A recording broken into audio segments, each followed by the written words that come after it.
connaissez la raison principale, il s'agit de permettre à ce que le lac...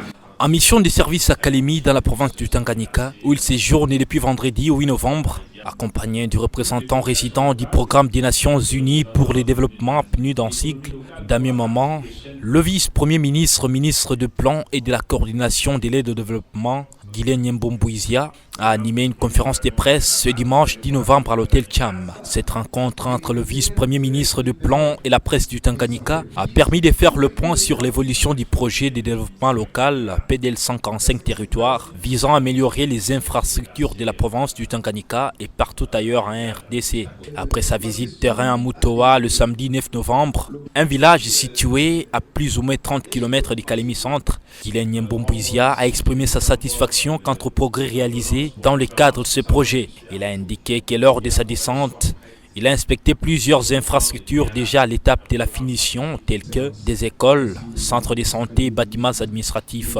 Le vice-premier ministre, ministre du Plan, a souligné l'importance capitale de ces projets pour la province, précisant que ces ouvrages étaient essentiels pour le développement local. Il a également insisté sur la nécessité pour la population de s'approprier ces initiatives et l'encourage à constater de ses propres yeux qu'aucun effort n'a été ménagé par le gouvernement congolais et non s'est fié aux spéculations selon lesquelles rien n'est fait au Tanganyika.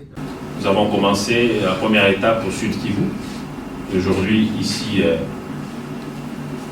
au Tanganyika, où peut-être qu'on pouvait entendre aussi des discours pour dire rien n'est fait, parce que bon, j'en ai entendu encore hier soir.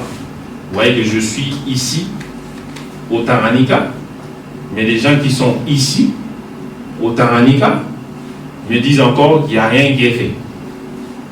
Alors que je viens, moi-même je venais de visiter 2 écoles, un bâtiment administratif, un centre de santé.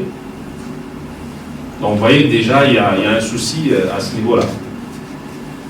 Et c'est pour ça, pour moi, c'est une interpellation en même temps. De dire aux gens, c'est un programme important, ce PDL, un programme que nous n'avons jamais eu, un programme qui a eu ou qui a une adhésion massive. Donc il est plutôt bon pour que chacun aille chercher la bonne information. La bonne information pour nous ramener, pour confronter à ce qui est dit. À la suite des séries de questions posées par les journalistes, Damien Maman, représentant résident du PNID, a pris la parole pour faire un état des lieux du projet dans la province. Il a confirmé que l'exécution des travaux était globalement en bonne voie, avec un taux d'avancement estimé à environ 34%. Bien qu'il ait mentionné que certains ouvrages étaient encore en retard, il a rassuré la population sur le fait que le retard serait rattrapé dans les mois à venir, précisant que près de 91 ouvrages étaient prévus au total dans le Tanganyika. Cependant, 14 d'entre eux n'avaient pas encore démarré en raison de divers défis, mais qui sont déjà relevés. En ce qui concerne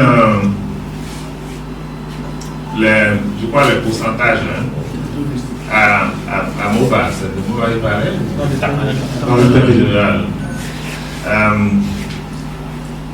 Bon, je peux vous donner un pourcentage, je pense c'est combien c'est. On est à 34% de façon. À peu près 34%, à Moba c'est 80%, et après ça varie de territoire en territoire, selon les éléments d'accessibilité dont je viens de parler. Autant que ce projet de développement local, piloté par le gouvernement congolais, vise à améliorer les conditions de vie des populations locales en renforçant les infrastructures de base dans le territoire de la province du Tanganyika. La visite du vice-premier ministre, ministre du Plan, Guylaine Mbombouizia dans le Tanganyika, a permis de rassurer les habitants sur la poursuite des travaux et sur l'engagement des autorités à faire avancer ce programme crucial pour le développement économique et social du Tanganyika. Cette conférence de presse a étalé les progrès réalisés, mais aussi les défis à relever pour garantir la réussite complète du PDL 145 territoires dans la province du Tanganyika. Les préalables, un programme stratégique est tout à fait quelque chose qu'il faut avoir, les priorités déterminées d'avance, les infrastructures préparées.